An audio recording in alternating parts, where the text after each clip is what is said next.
आज का टॉपिक है structure of the human ear. पिना द ऑरिकल और पिना gathers sound waves and guides them into the ear canal, intensifying them towards the eardrum. पिना, जिसे ऑरिकल भी कहते हैं, हमारे एक्सटर्नल ईयर का सबसे विजिबल पार्ट होता है। ये कार्टिलेज और स्किन से बना होता है और इसका प्राइमरी फंक्शन साउंड वेव्स को कलेक्ट करना और ईयर कनाल तक डायरेक्ट करना है। Ear canal. The ear canal functions as an entryway for sound waves, which get propelled toward the tympanic membrane, known as the eardrum. The human ear canal is a small, tube-like structure that connects the outer ear to the eardrum. यह एक नलीनुमा संरचना है जो बाहरी कान को eardrum, कर्णपटय, से जोड़ती है।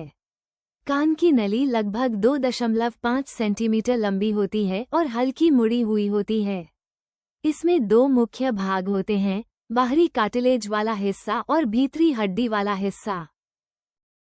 Eardrum. Its function is to transmit sound from the ear to the ossicles inside the middle ear, and then to the oval window in the fluid-filled cochlea. What is the eardrum? कान का पर्दा क्या है? Eardrum एक thin, elastic membrane है जो middle ear और outer ear को separate करता है। इसका काम होता है साउंड वेव्स को कैप्चर करना और उन्हें मिडिल ईयर के बोन्स तक ट्रांसफर करना। ये एक सेंसिटिव और डेलिकेट स्ट्रक्चर है जो हमें सुनने में मदद करता है। Structure of the eardrum. कान के पर्दे की संरचना। ईयरड्रम 3 लेयर्स का होता है। आउटर लेयर, बाहरी परत, ये स्किन से बनी होती है और एक्सटर्नल ऑडिटरी कैनल के साथ कनेक्टेड होती है।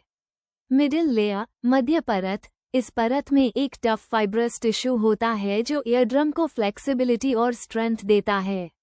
इनर लेयर, आंतरिक परत, ये म्यूकस मेम्ब्रेन से कवर्ड होती है जो मिडिल ईयर कैविटी का हिस्सा होती है। Function of the eardrum. कान के पर्दे का कार्य, साउंड ट्रांसमिशन, ध्वनि का संचार। Auditory ossicles. The auditory ossicles are 3 small bones in the middle ear that transmit air vibrations from the outer ear to the inner ear to be processed as sound. मानव कान की संरचना में 3 छोटी छोटी हड्डियां होती हैं जिन्हें ऑडिटरी ऑसिकल्स कहा जाता है। ये ऑसिकल्स मिडिल ईयर, मध्य कान, में पाई जाती हैं और आवाज को ईयरड्रम, कर्णपटय, से इनर ईयर, आभ्यंतर कान, तक पहुंचाने में महत्वपूर्ण भूमिका निभाती हैं। ये 3 हड्डियां हैं। मैलियस इसे हैमर भी कहते हैं क्योंकि इसका आकार हथौड़े जैसा होता है। ये कर्णपटय, ईयरड्रम, से जुड़ा रहता है और आने वाली ध्वनि तरंगों को वाइब्रेशंस, कंपन, के रूप में अगली हड्डी तक पहुंचाता है। इंकस इसे एनवल भी कहते हैं। यह मिडिल ऑसिकल है जो मैलियस और स्टेप्स को जोड़ती है। ये वाइब्रेशंस को ट्रांसफर करने में मदद करती है। स्टेप्स इसे स्टिरअप भी कहते हैं क्योंकि इसका आकार घुड़सवारी के पैरों के तले जैसा होता है। ये सबसे छोटी हड्डी है और ओवल विंडो, अंडाकार खिड़की, से जुड़ी होती है जहां से ध्वनि इनर ईयर तक पहुंचती है।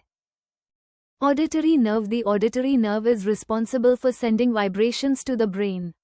The auditory nerve is by far not the only part of the ear that enables us to hear sounds.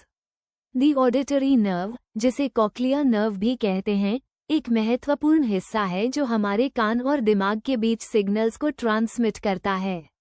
यह नर्व इनर ईयर से शुरू होती है और ब्रेन स्टेम तक जाती है। Function sound signal transmission. Auditory nerve कान से आने वाली साउंड वेव्स को इलेक्ट्रिकल सिग्नल्स में कन्वर्ट करके दिमाग तक पहुंचाती है। जब इनर ईयर, कॉक्लिया, में हेयर सेल्स वाइब्रेट करते हैं तो ऑडिटरी नर्व इन वाइब्रेशंस को डिटेक्ट करके सिग्नल के रूप में भेजती है। साउंड का विश्लेषण. यह नर्व अलग अलग फ्रीक्वेंसीज और इंटेंसिटीज को डिटेक्ट करती है जिससे हमें हाई पिच्ड और लो पिच्ड साउंड्स में फर्क समझ आता है। The cochlea. The cochlea is a hollow bone located in the inner ear. This is spiral in shape, which allows it to detect sounds low in frequency. The cochlea मानव कान का एक महत्वपूर्ण भाग है जो सुनने की प्रक्रिया में अहम भूमिका निभाता है। यह आंतरिक कान में स्थित होता है और इसका आकार घोंघे जैसा होता है। Structure of cochlea. कॉक्लिया एक स्पाइरल शेप्ड ट्यूब होती है जो लगभग 2.5 बार घूमती है। ये 3 मुख्य हिस्सों में विभाजित होती है। स्काला वेस्टिब्यूलाई यह ऊपरी हिस्सा होता है। स्काला मीडिया इसे कॉक्लियर डक्ट, कोक्लियर डक्ट भी कहा जाता है। स्कालर टिम्पनी, यह निचला हिस्सा होता है। इन तीनों हिस्सों के बीच में बैसिलर मेम्ब्रेन होती है, जो सुनने की प्रक्रिया के लिए जिम्मेदार होती है।